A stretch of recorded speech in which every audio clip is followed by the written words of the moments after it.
Have you ever wondered how Israel's greatest king ended up committing the ultimate cover-up?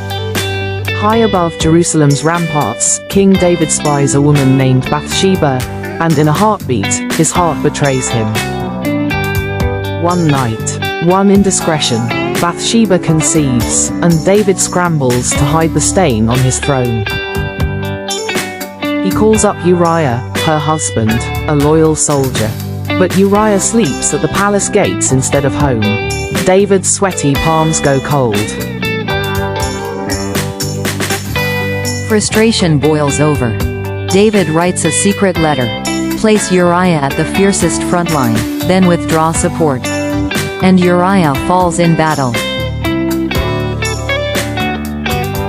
Enter Nathan the prophet, with a mirror parable about a rich man stealing a poor man's lamb. David screams for justice, until Nathan drops the twist. You are that man. David's crown trembles. He weeps, pens Psalm chapter 51. Create in me a clean heart, and God forgives. From that union comes Solomon, the wisest of all.